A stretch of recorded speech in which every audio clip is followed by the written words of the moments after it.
Good evening. Welcome to the Capital Report on NTD Television. I'm Steve Lance reporting to you from Seoul, South Korea. For decades, the West has held on to a hope that by aiding China's economic development, China would naturally transition toward democracy, embrace human rights, and even reverse the long-standing suppression of its people. But has our assistance and investment in China actually helped the Chinese people? Or have we unwittingly allowed China's communist rule to flourish? We're here at Seoul National University, South Korea's most esteemed educational institution. Surprisingly, there exists a library here named the Xi Jinping Library, the leader of the Chinese Communist regime. This surreal presence at one of our allies' top universities raises a critical question. How deeply has the specter of communism permeated the free world? Tonight, we're kicking off our special edition right here on this campus, sitting down with PhD student David Kim. He's also the president of Truth Forum, a Korean-based think tank. He'll be breaking down for us the CCP's malign influence on South Korea's most respected institution. David Kim, thank you so much for joining us. My pleasure. David, I want to get your thoughts about the United Front and the Chinese Communist Party's efforts in South Korea to utilize this. What can you tell us about their efforts? It's very active and widespread. And the problem is that people in South Korea realizes it, but the problem is that from the politics, there is not that much voice coming out from there. In Canada, in Australia, New Zealand, and in United States, there are voices warning the dangers of United Front tactics of CCP from the politics. But in South Korea, the problem is that not even a single politician is active in dealing with this United Front tactics of China. So the Confucius Institute at your university, where you've done a lot of work for human rights, the Seoul National University, tell us about what they have, some of the efforts that they have made on Korean soil. Inside university, Seoul National University, we do not have Confucius Institute, but we have a Xi Jinping Library in the Central Library of Seoul National University. It's a special section. It's kind of around this size of this room with the books donated by Xi Jinping. We get the books around 2014. It's the time when Xi Jinping officially visited Korea and visited Seoul National University. Around that time, we welcomed him because we expected a different China, China with universal values, supporting universal values, but he's going backward. Xi Jinping Library in the university, in Seoul National University, is nothing but just demonstrating and advertising CCP. So that's the reason why me and my friends start to speak up to shut it down, because China is definitely going against those kind of fundamental values, freedom, liberty, and human rights. What do you think the purpose is of this library? It was planned by the suggestion of Xi Jinping in 2014 when he visited this university. We accepted it because, as I mentioned, we expected different China. But now he's becoming a dictator, lifelong dictator. And if we keep having this special section, special library for Xi Jinping, in a way we are supporting him and supporting his inhumane activities toward North Korean refugees. So we need to shut it down. The university office made the decision to keep it because they kind of worried about this kind of diplomatic relationship with China. But there are lots of voices coming out from university that having the library in university is just supporting what he's doing now. So we need to shut it down. Thankfully, the voices are coming out from universities. So one of the reasons why we're here in Seoul is because a New York-based dance company, Shenyun Performing Arts, has been interfered with flatly by the Chinese Communist Party's various organs and United Front and different apparatuses, if you will, to influence South Korean theaters from not allowing them to perform. What do you think when you hear something like this? I feel sorry about that. By the way, I was invited to the show, and I was very much impressed. I heard that some theaters in South Korea, after they made contact with the group, and later on they canceled it because of the influence by Chinese government. That can happen because they don't want to lose relationship or opportunity with China. So I feel very sorry about what is happening, but now is the time to reveal it. We should let people know what is happening and their influence, even though it's kind of it's a struggle. But I think this struggle is to reveal the reality and nature of the Chinese Communist Party. What would your message be to your fellow countrymen in South Korea as this all plays out? I think our foundation, I believe, is truth. And we are fighting against lies based on the truth. Those kind of cultural Marxism have their own hypothesis, and which is, I think, wrong. So when people realize the reality and the truth, I think they will be changed. And that is my belief, and that is why I'm speaking up. David Kim, thank you so much. Thank you. Thank you very much. And coming up, private businesses to state affairs, communist ideology seemingly infiltrating every corner of South Korea. How did this change take place? And more importantly, who enabled it? We'll have experts joining us to assess.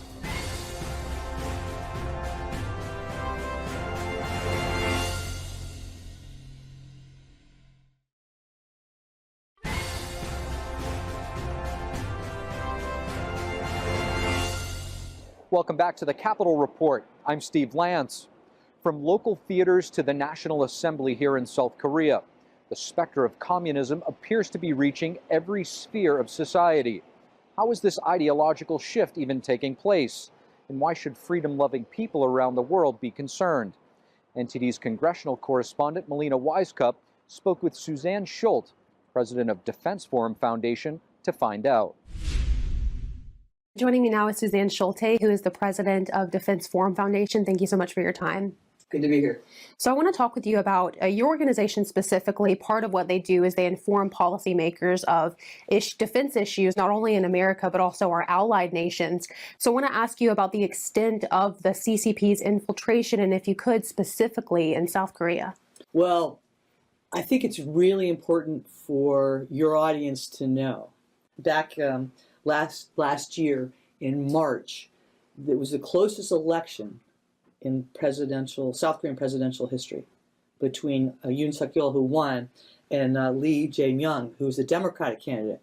But he's not a Democratic candidate in the classic sense of being a Democrat. He is a pro-communist candidate, and he almost won. As far as the growth of the communist threat in America is pretty strong as well. But I think people need to understand a liberal democracy like South Korea almost elected a pro-communist candidate in the last election. Specifically, one of the messages that Shin Yun portrays is people coming out of that religious and spiritual suppression, sort of a message of hope in the face of tyranny. So with that being said, why do you think it's so important for democratic countries like South Korea to be preserving the freedom of expression, especially in the arts? In South Korea, I was horrified to learn about the problem. This is a performance that they were trying to show to people in South Korea that celebrates Chinese culture. And I think it's absolutely vitally important. That's just one aspect. It's one of our most important freedom is freedom of expression, freedom of religion. It's the most important freedom. I think that's why the Founding Fathers made it number one, because that is the most important thing. Freedom of expression, freedom of the press, freedom of religion. And when you see a suppression for somebody not to be able to put on a performance, that is the fundamental human right. It's the number one most important thing. So does it surprise you that Korean theaters have turned down a world-class performing arts company like Shin Yun? Yes, I was shocked. Frankly, I was shocked. But I think that this is an illustration of how bad things are in South Korea. And we do have a president, President Yoon, and the international community and those that love and embrace freedom need to do everything they can to help President Yoon, because President Yoon has been speaking out boldly about freedom and human rights.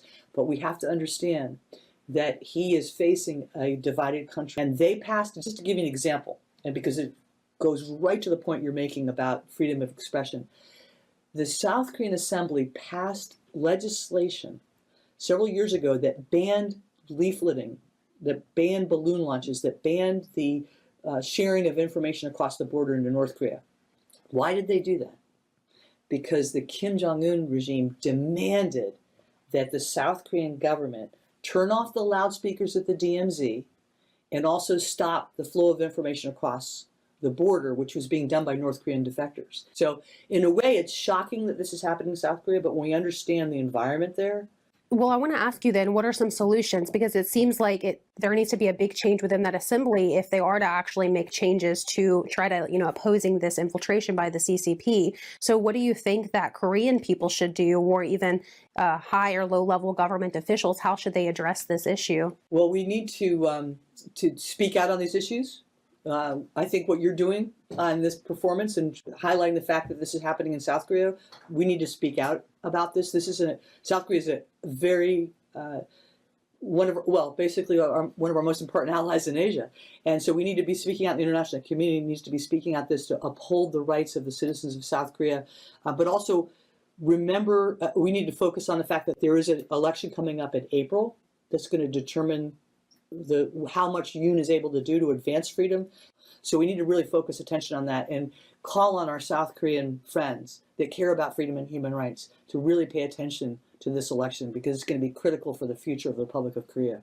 So how would you explain to Americans the heart of the Korean people that you speak with in regards to how they view morals and how they may or may not view this art show?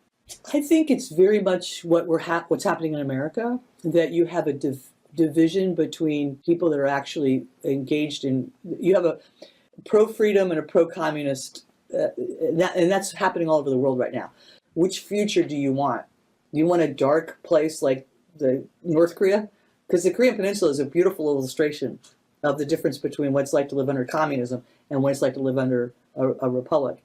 So I think just making sure that we're speaking out about these things and calling attention to them as you're doing, but just realizing that we have to reach the younger people in South Korea, because I think that's where the divide is. I think there's a lot of misinformed, misled young people, just like in our country, that need to be awakened to the truth. The truth of what specifically? Could you speak to the difference in the values between the Chinese Communist Party, the North Korean regime, and that of freedom and democracy that they may not be able to see through? Yeah, well, I think that there's this ignorance about what communism is. And it's basically a soul-sucking destruction of the human spirit and bringing people into a terrible darkness. The South Korean ruling party signed an agreement with the Chinese Communist Party. National Assembly has exhibited a bust of Mao Zedong, calling him a savior. Confucius Institutes in South Korea promote Chinese Communist Party's propaganda. Seoul, Busan cities celebrate the founding of China, but not the foundation of South Korea's armed forces. So we have got to hit these things head on, and we've got to speak the truth, and we've got to reach out to our young people to give them a very clear understanding of what communism is. Thank you, Suzanne, for your time. Sure thing. Just how entangled is the CCP in South Korea's domestic affairs? And what is enabling this malign influence? To discuss, we sat down with Ji-Yong Lee. She's a professor of Chinese studies at Kim-Young University. Dr. Ji-Yong Lee, thank you so much for joining us. Nice to meet you. My pleasure. It's great to have you, Doctor.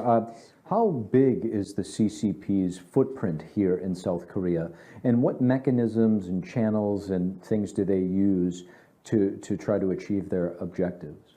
During the last 40 years and 30 years, the CCP has invested a bunch of political asset and economic investment and cultural investment as well to South Korean society. So the CCP has succeeded in entangling Korean society in China's money. And China's the influential power in Korean society is widespread and powerful. From the central government and the official government officials of the central government and the local government and university, companies, and local society. So China wields its influential power to Korean society. I think a prime example of this is the New York-based Shenyun Performing Arts Troupe, who has tried tirelessly to perform in South Korea, successfully sometimes, but overall they've been blocked. Yes, the Shenyun case is the clear one. How deeply and powerfully the CCP wielded its influential power to Korean society. The Korean society and from the central government to the local government and university, almost all these institutes objected to have Shenyun Orchestra run its performance on a Korean theater. Korean society is a freedom society, so everyone can have right to run its orchestra, its performance in Korean theater. It exhibits a clear example how deeply and powerfully the CCP wields its influential power. Shenyun performs in over 20 countries around the world, hundreds of cities, and we know from our investigative reporting and reports that it's not just South Korea that gets pressured. Theaters in the U.S. have gotten dossiers from the Chinese embassy to defame Shenyun. In Taiwan, which is in a similar geographical location to China as South Korea, has had similar things. But it seems like the CCP has been more effective in South Korea at achieving their goals.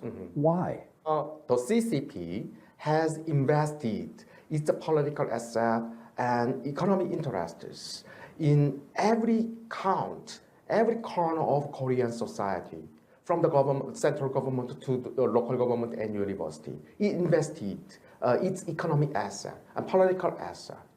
So no one gives the clear pressure to staff or individual staff of university or government official of the central government and local government. No one. And the power runs every sphere of Korean society. It's reality, unfortunately. You're a professor. Yeah, I'm a professor. Tell us about the Confucius Institute. Many universities runs the Confucius Institute. And the CCP provides many benefits with the Korean universities. And the Korean universities that runs the Confucius Institute have strong economic interests in China. So where is the crossroads of Korea maintaining its sovereignty and its democratic values at the same time for people to still maintain their economic prosperity? Where is that crossroads? Most Koreans strongly want to keep its principle of freedom and its political base of free democracy. The problem is Korean elite, politicians, journalists, professors, university, and company, they have strong economic interests in China's money. At the end of the day, it's the Korean people who will ultimately lose to the behest of the CCP. So, if the Korean people find out about these relationships and policies that have led to this situation, how do you think they'll ultimately feel? Korean public need to realize what's going on what's going on in Korean society in terms of the CCP's mainline political work and political propaganda. So we need to make publicize of the CCP's mainline political works and political propaganda. It should be the first task. It should be the first task. And then if many Koreans realize the reality of the CCP, the Korean public will move to protect its value and its society from the CCP, I believe. Dr. Giolni, thank you. Thank you. As we wrap up our special coverage from South Korea, our mission to uncover the truth about the CCP carries on. Earlier today, we had a very rare conversation with an official from the Chinese embassy in Seoul, who indeed confirmed the CCP will continue to misinform the Korean government about Shenyun Performing Arts. That discussion was recorded, and we'll have those details in the coming days. Stay tuned for our upcoming documentary later this month on NTD, where we'll be shedding even more light on the censorship and interference on the US-based Shenyun Performing Arts in South Korea. In the meantime, that's all we have for you on the Capitol Report. Thank you for watching.